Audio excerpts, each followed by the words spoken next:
Hello everyone, welcome back to my channel. तो हमारे पास ये रीनल फिजियोलॉजी का पोर्शन है, तो हम इसको कवर करने की कोशिश करेंगे। तो सबसे पहले जो हमारे पास टॉपिक आता है वो है फ्लूइड कंपार्टमेंट्स का। तो फ्लूइड कंपार्टमेंट्स हमारे पास क्या है, तो हम वो देख लेते हैं। तो सबसे पहले जो है, हम कोई भी बॉडी अगर लें, फ़र्ज़ किया एग्जांपल के तौर पे हम अगर 70 kg मेल की एग्जांपल लेते हैं, तो इसके अंदर हमारे पास कंपोजिशन किस किस चीज़ों की है तो वो हम देख लेते हैं। तो सबसे पहले जो 70 kg है, इसको हमने डिवाइड किया हुआ है टोटल बॉडी वाटर में और टोटल बॉडी मैस के अंदर, जो कि हमारे पास नॉन वाटर जो मैस है उसके अंदर। तो जैसा कि आप सबको पता है कि हमारे पास जो बॉडी वाटर है वो तकरीबन 60% होता है, या अगर दूसरे हिसाब में आप देखें तो वो तकरीबन हमारे पास 42 लीटर्स बनता है। इसके अलावा नॉन वाटर मैस जो है वो तकरीबन 40% है, और अगर आप 70 kg के हिसाब से देखते हैं तो 28 kg बनता है। इसके अलावा हम फर्दर जो है टोटल बॉडी वाटर को फर्दर दो में डिवाइड करते हैं। एक है हमारे पास इंट्रा सेलुलर फ्लूइड है, दूसरा है एक्स्ट्रा सेलुलर फ्लूइड।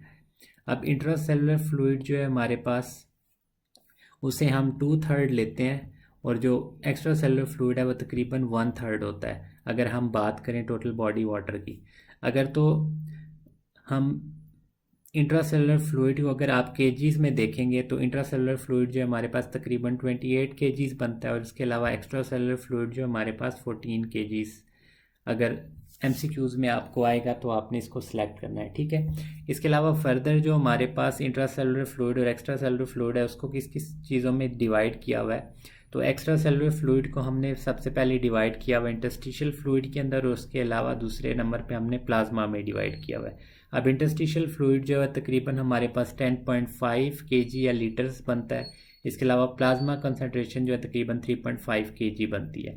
और दूसरे नंबर पे जो हमारे पास इंट्रासेलुलर फ्लूइड है उसके अंदर हम सेल के अंदर जो फ्लूइड है वो तो लेते ही लेते हैं, इसके अलावा हमारे पास जो है आरबीसीज जो हैं वो भी इंट्रासेलुलर फ्लूइड में आते हैं। अब इसमें आपको ट्रिकी क्वेश्चन इस तरह पूछ सकते हैं कि अगर हम फ़र्ज़ किया ब्लड लेते हैं तो इसके अंदर से कौन सा पोर्शन है जो इंट्रासेलुलर फ्लूइड में आता है और कौन सा पोर्शन है तो हमारे पास एक्स्ट्रा सेलुलर फ्लूइड में आता है। तो ये हमारे पास सिंपली मेंशन किया हुआ है कि आरबीसीज जो है वो हमारे पास इंट्रासेलुलर फ्लूइड में आते हैं, और प्लाज्मा जो है हमारे पास इंटरस्टिशियल फ्लूइड के अंदर आता है या एक्स्ट्रा सेलुलर फ्लूइड के अंदर आता है हमारे पास। तो नॉर्मली जो हमारे पास हिमेटोक्रिट होता है वो 45% है। अब हिमेटोक्रिट क्या है, अगर फ़र्ज़ किया आप ब्लड लेते हैं होल ब्लड, इसके अंदर से आप रेड ब्लड सेल्स को लादा करके निकाल लेते हैं, तो वो तकरीबन जो हमारे पास है वो 45% बनता है, तो उस चीज़ को हम बोलते हैं हिमेटोक्रिट। इसके अलावा हमारे पास, जैसा कि आप सबको फॉर्मूला पता है कि cells are the bags of potassium, तो सेल्स के अंदर जो है हमारे पास पोटाशियम की कंसंट्रेशन ज़्यादा होती है, तो इसके लिए निमोनिक इन्होंने दिया हुआ है हाइकिन, या आप cells are bags of potassium, आप इस तरह से भी इसे याद रख सकते हैं। फिर दूसरे नंबर पे हमारे पास आ जाता है 60-40-20 रूल। तो अब इसमें क्या है, 60% हमारे पास जो है वो वाटर होता है, 40% जो है हमारे पास इंट्रासेलुलर फ्लूइड है, और 20% हमारे पास क्या है, एक्स्ट्रा सेलुलर फ्लूइड है। आपको इस तरह याद रख सकते हैं, ठीक है। अब जो 40% हमारे पास इंट्रा सेलुलर फ्लूइड है उसमें में जो मेनली कंपोजिशन है किन किन आयंस की है, तो वह पोटाशियम, मैग्नीशियम और एटीपी की। इसके अलावा जो एक्स्ट्रा सेलुलर फ्लूइड है जो कि हमने बोला कि 20% है, वो हमारे पास कंपोज हुआ हुआ है सोडियम क्लोराइड, बाइकार्ब और एल्ब्यूमिन की कंसनट्रेशन इसके अंदर ज़्यादा है। अगर फ़र्ज़ कि आपसे वो क्वेश्चन में पूछते हैं कि प्लाज्मा वॉल्यूम आप किस तरह मेजर कर सकते हैं, तो प्लाज्मा वॉल्यूम मेजर करने के लिए आप क्या लेंगे, रेडियो लेबलिंग एल्ब्यूमिन, या इसके लिए आप निमोनिक याद रख सकते हैं PAVU, ठीक है। इसके अलावा अगर एक्स्ट्रा सेलुलर फ्लूइड को आपने पढ़ना या मेजर करना है तो उसके लिए आप क्या ले सकते हैं, can be measured by inulin और मैनिटोल, तो इसके साथ आप मेजर कर सकते हैं। इसके अलावा अगर सीरम ऑस्मोलैलिटी की बात करें तो नॉर्मली जो हमारे पास होती है वो होती है 280 टू हम 300 लेते हैं, ठीक है, मिलियोस्मोल पर केजी। इसके अलावा अगर हम प्लाज्मा वॉल्यूम को मेजर करने की कोशिश करें तो वो हम किस तरह मेजर कर सकते हैं, तो total body volume multiply 1 minus haematocrit. तो आप इसके अंदर जब वैल्यूज़ पुट करेंगे तो उससे हमारे पास क्या है, प्लाज्मा वॉल्यूम आपको मिल जाएगा। तो ये सिंपली जो है इम्पोर्टेंट एक डायग्राम है जो कि इम्पोर्टेंट MCQs हैं, इसमें से बन के आ सकते हैं। या तो सिंपली आपसे यही चीज़ें पूछ सकते हैं जो लिखी हुई हैं सामने, या तो आपको कोई वो इस तरह का वेट वगैरह दे देंगे और कहेंगे कि इसमें से आप जी इंट्रासेलुलर फ्लूइड या एक्स्ट्रा सेलुलर फ्लूइड की जो है मेजर करके बताएं कितने केजीज बनता है। अब जो नेक्स्ट टॉपिक है हमारे पास वो है ग्लोमेरुलर फिल्ट्रेशन बैरियर। तो ग्लोमेरुलर फिल्ट्रेशन बैरियर जो है हमारे पास तीन चीज़ों से मिलके बनता है। पहले हम कंपोजिशन देख लेते हैं, उसके बाद हम देखेंगे यह होता क्या है। तो सबसे पहली जो चीज़ है जिससे मिलके बनता है तो वह फिनेस्ट्रेटेड कैपिलरी एंडोथेलियम। उसके अलावा आ जाता है हमारे पास बेसमेंट मेम्ब्रेन, जिसमें हमारे पास क्या है, टाइप 4 कोलेजन चेन है और हेपरिन सल्फेट के मोलिक्यूल्स प्रेजेंट है।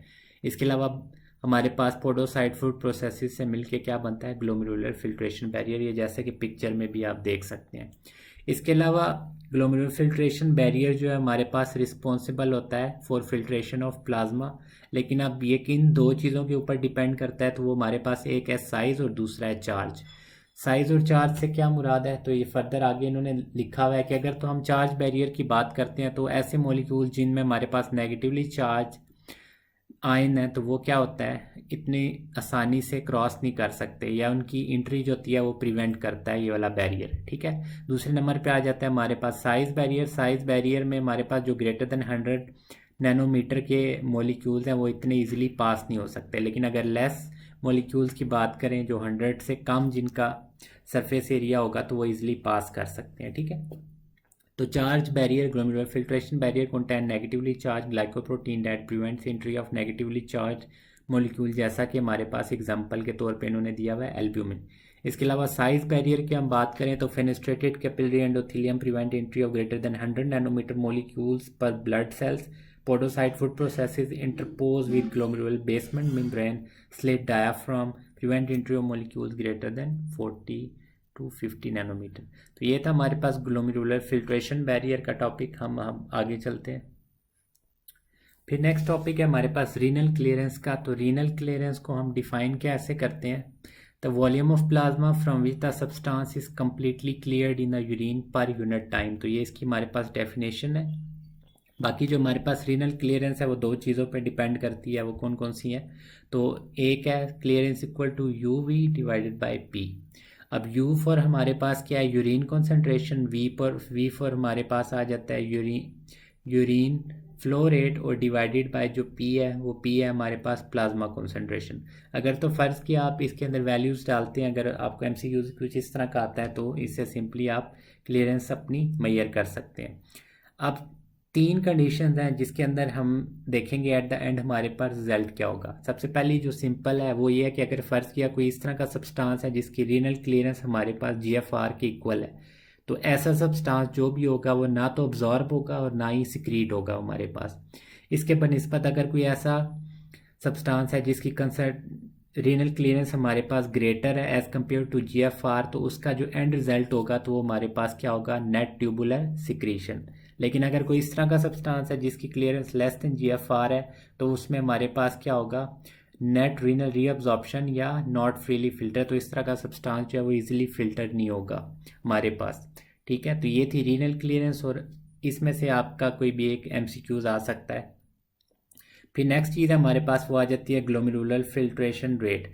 तो ग्लोमेरुलर फिल्ट्रेशन रेट को आप किस तरह मेजर कर सकते हैं, तो inulin clearance can be use to calculate GFR because it is freely filtered and is neither absorb और नॉर सिक्रेटेड। इसका कहने का मतलब है कि इसकी क्लियरेंस जो है वो GFR के इक्वल है, इस वजह से ना तो अब्जॉर्ब हो रहा है और ना ही हमारे पास सिक्रीट हो रहा है। तो जब हमने इनुलिन की क्लियरेंस को इसके इक्वल बोला है तो फॉर्मूला हम बना लेते हैं कि clearance of inulin is equal to GFR।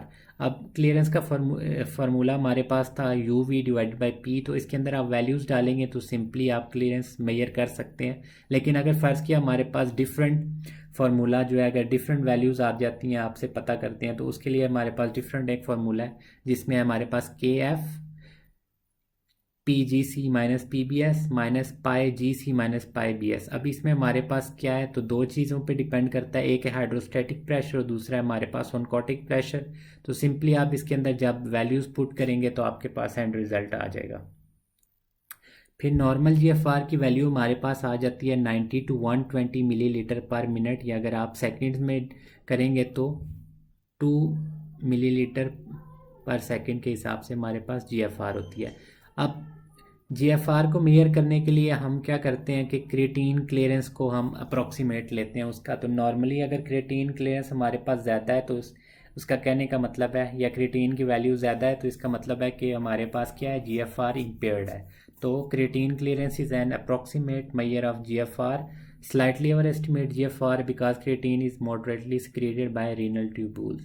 तो ये थी आज की वीडियो। मुझे उम्मीद है आपको वीडियो पसंद आई होगी। अगर आपको ये वीडियो पसंद आई है तो काइंडली मेरे चैनल को सब्सक्राइब करें। मैं आपसे मिलता हूँ नेक्स्ट वीडियो में, तब तक के लिए खुदा हाफिज़।